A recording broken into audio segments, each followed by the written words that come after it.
মেয়েরা বাঁ হাত দেখবেন আর ছেলেরা ডান হাত দেখবেন।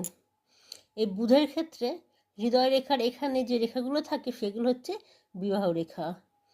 অনেক সময় দেখবেন একটা বড় রেখা তার সাথে অনেকগুলো ছোট ছোট রেখা তৈরি হয়। সেই ছোট ছোট রেখাগুলো প্রেম বা ভালো লাগাকে বোঝায়, কিন্তু আর বড় রেখাটাই যেটি সুন্দর সুগঠিত সেটি হচ্ছে বিবাহ রেখা। আপনি বয়সটা কী করে বুঝবেন?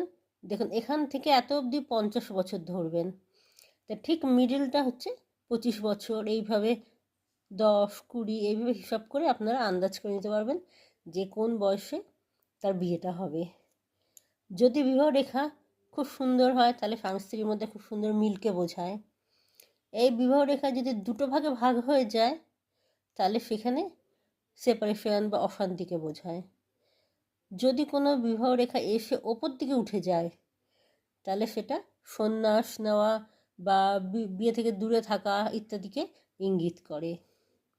যদি কোনো বিবাহ রেখা এসে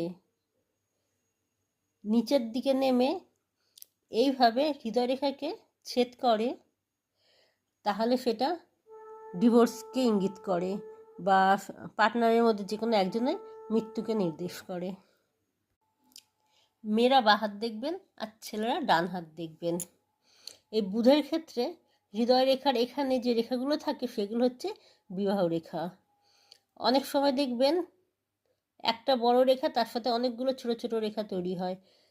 সেই ছোট ছোট রেখাগুলো প্রেম বা ভালো লাগাকে বোঝায়, কিন্তু আর বড় রেখাটাই যেটি সুন্দর সুগঠিত সেটি হচ্ছে বিবাহ রেখা। আপনি বয়সটা কী করে বুঝবেন? দেখুন, এখান থেকে এত অবধি 50 বছর ধরবেন, তা ঠিক মিডিলটা হচ্ছে 25 বছর। এইভাবে 10, 20 এইভাবে হিসাব করে আপনারা আন্দাজ করে নিতে পারবেন যে কোন বয়সে তার বিয়েটা হবে। যদি বিবাহ রেখা খুব সুন্দর হয় তাহলে স্বামী স্ত্রীর মধ্যে খুব সুন্দর মিলকে বোঝায়। এই বিবাহ রেখা যদি দুটো ভাগে ভাগ হয়ে যায় তাহলে সেখানে সেপারেশন বা অশান্তিকে বোঝায়। যদি কোনো বিবাহ রেখা এসে ওপর দিকে উঠে যায় তাহলে সেটা সন্ন্যাস নেওয়া বা বিয়ে থেকে দূরে থাকা ইত্যাদিকে ইঙ্গিত করে। যদি কোনো বিবাহ রেখা এসে